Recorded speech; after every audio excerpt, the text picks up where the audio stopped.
कहते हैं कि मौका दीजिए अपने लहू को किसी और की रगों में बहने का, क्योंकि ये लाजवाब तरीका है दिलों में जिंदा रहने का। नमस्कार, मैं हूं सचिन भारती और आप देख रहे हैं बरेली लाइव। आज हम खड़े हैं IMA रक्त केंद्र में, यानी कि IMA ब्लड। यहाँ पर हमारे एसोसिएशन के साथी हैं BPSEA के, और जिन्होंने अभी रक्तदान किया, यानी कि इनको अगर हम कह सकते हैं रक्तवीर, तो वो सारे के सारे लोग हमारे साथ मौजूद हैं। आइए उनसे चर्चा करते हैं और जानते हैं कि आखिर उनके लिए रक्त देना या रक्तदान करना कितना ज़रूरी है।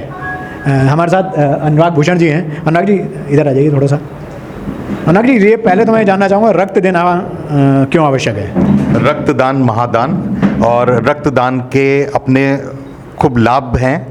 रक्तदान करने से जो है हमारा नया RBC बनता है। 90 दिन की साइकिल होती है RBC की, और जो नया RBC क्रिएट होता है वो 90 से 120 दिन में वो अपने आप ही ऑटोमेटिकली डिस्ट्रॉय हो जाता है। इसलिए रक्तदान से आपका ब्लड प्रेशर नॉर्मल रहता है, डायबिटीज़ मॉनिटर रहती है, और आपका कोलेस्ट्रॉल लेवल जो है वो अप्रोप्रिएट रहता है। तो रक्तदान का एक तो फ़ायदा ये है, और दूसरा फ़ायदा ये है कि आपको इंटरनल जो है कॉन्फिडेंस बढ़ता है। रक्तदान करने से आपका जो है आत्मविश्वास बहुत बढ़ता है। आत्मविश्वास के साथ साथ, क्योंकि आप एक लाइफ सेव करते हैं, रक्तदान करते वक्त आपको ये भी महसूस होता है कि ये रक्त आप बाज़ार से परचेज़ नहीं कर सकते हैं, इसको कोई MRP नहीं खरीद सकती है।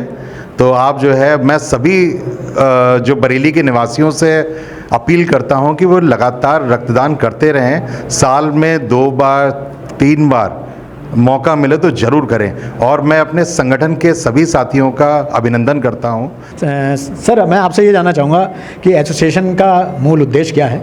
जब ये फाउंडेड हुई थी तब क्या सोचा था, आपके दिमाग में क्या था ज़हन में, और इसका पूरा नाम क्या है? मैं founder members, one of the founders कह सकते हैं, क्योंकि कुछ 5-7 लोगों ने शुरू की थी, फिर हल्के हल्के बढ़ते गए, कारवां बढ़ता चला गया, सब लोग साथ जुड़ते चले गए। इसका मेन पर्पज़ ये है कि हमारे जो अपने साथी हैं, जो हमेशा कुछ ना कुछ परेशानी होती है, कंपनीज परेशान करती रहती हैं, कभी हमारे साथियों ने कंपनी छोड़ दी तो उसका सेटलमेंट नहीं होता है, या एकदम उठा के ट्रांसफ़र कर दिया, कहीं कंपनी ने एकदम कहीं आपको टर्मिनेट कर दिया, तो उसके लिए हमारी एसोसिएशन कंपनियों से लड़ती है। और Bareilly pharma and sales executive association, pharma के ही जी फार्मा के लोग ही इसमें जुड़ते हैं। और फिर उसके अलावा हमारे सब साथी हैं, सब एक दूसरे के साथ मिलकर रहते हैं, एक दूसरे के सुख दुख में साथी हैं। अभी हमारा एसोसिएशन का उद्देश्य है, और साथ में हम कल्चर प्रोग्राम भी करते हैं, साल में गेट टुगेदर भी करते हैं, और ये समाज सेवा भी करते हैं। ये साल में 2 बार करते हैं। 21 या 22 बार दे चुका हूँ। तो क्या साल में 1 बार देते हैं या 3-4 बार देते हैं? नहीं, हम लोगों का कैंप लगता है BPSEA का साल में 2 बार। उसके अलावा भी मैं कभी कभी पर्सनल देता रहता हूँ। जी हाँ, जी हाँ। अच्छा, ब्लड डोनेशन में एक भ्रांति है, वो मैं आप लोगों से जानना चाहूँगा। जैसे आप लोगों ने ब्लड दे दिया, अभी इस समय जो 10-15 लोग हैं ब्लड दे दिया, ये सवाल मेरे जहन में बहुत समय से, कई लोग मुझसे कह भी चुके हैं इस विषय में। 10 लोगों ने, 20 लोगों ने, 15 लोगों ने, आप लोगों ने ब्लड दिया। अब आपके नियर एंड डियर को ज़रूरत पड़ी तो आपका ब्लड तो नहीं लिया जाएगा, क्योंकि 3 महीने बाद लिया जाता है।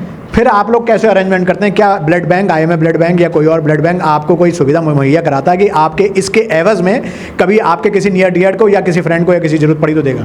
जी हाँ, हम लोगों को IMA ये सुविधा मुहैया कराता है कि हम लोगों के अगर नियर एंड डियर को किसी को कोई प्रॉब्लम होती है तो हम लोग उनको फ्री ऑफ कॉस्ट यहाँ से ब्लड दिला सकते हैं, या कभी कभी बिना डोनर के भी हम लोगों को ब्लड मुहैया करा देते हैं।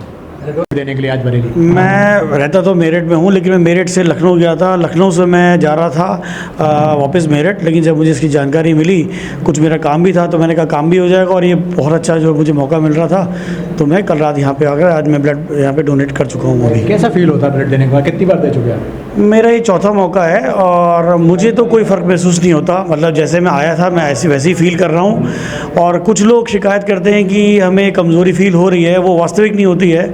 जिनको लगता है, जो इस बात को मान लेते हैं कि देने से कमज़ोरी आती है, तो उनको मनोवैज्ञानिक रूप से लगती है। वास्तविकता वैसा कुछ नहीं होता है, और मैं बिल्कुल नॉर्मल फील कर रहा हूँ। और बल्कि नॉर्मल से ज़्यादा मुझे तो बल्कि कॉन्फिडेंस बड़ा वो लग रहा है मेरा, क्योंकि मैं अगर ब्लड दे करके आया हूँ तो कहीं ना कहीं मेरे मन में खुशी है, और एक कॉन्फिडेंस है कि जब देने से कुछ महसूस नहीं कर रहा हूँ तो अगली बार भी मैं देता रहूँगा। धन्यवाद। सर, आपने कितनी बार ब्लड दिया है? मैं सचिन जी 10 से 12 बार दे चुका हूँ ब्लड। यस। क्या सोच के देते हैं ब्लड? मतलब मैं इसलिए नहीं, मैं एक नोबल कॉज भी है, अच्छा भी लगता है, और दूसरी चीज़ मैंने बड़े पास से देखा, जब हम लोग का कोरोना टाइम था तो कितने लोग इस चीज़ से पीड़ित थे, तो यहाँ ब्लड इतना अवेलेबल था कि लोगों को दिक्कत नहीं हुई। तो ये दिली सेटिस्फेक्शन भी होता है कि हम इस नेक काम में उन लोगों की हेल्प भी कर रहे हैं, और ख़ुद भी जो है इस एसोसिएशन को और इस समाज सेवा को बढ़ा रहे हैं। क्या शुभ नाम है भैया? मेरा नाम ओमवीर सिंह है। कितनी बार ब्लड दिया आपने? मैंने सर ये आज पहला मौका है मेरे लिए आज। ऐसा क्यों कि पहली बार दिया आपने? बहुत समय से मेरे दिमाग में, जैसे अभी आप सब लोगों ने शेयर किया, कुछ दिमाग में भ्रांतियां थीं कि कुछ थोड़ा सा वीकनेस आती है या कुछ दिक्कत रहेगी, बट मेरे सभी साथीगणों ने, मैं भी मेंबर मतलब थोड़ा सा नया मेंबर हूँ इस एसोसिएशन का, तो अभी लोगों ने मुझे काफ़ी मोटिवेट किया इवन कल परसों से, तो मुझे लगा कि मुझे भी इस नेक काम में आगे बढ़ के आना चाहिए। तो कैसा फील हो रहा है अभी? अभी मुझे बिल्कुल नॉर्मल फील हो रहा है, किसी तरीके की कोई वो नहीं है। तो सभी लोगों से मैं ये गुजारिश करना चाहूँगा जिसके मन में भी इस तरीके की कोई भ्रांतियाँ हैं वो सब छोड़ के इस नेक काम में आगे आए।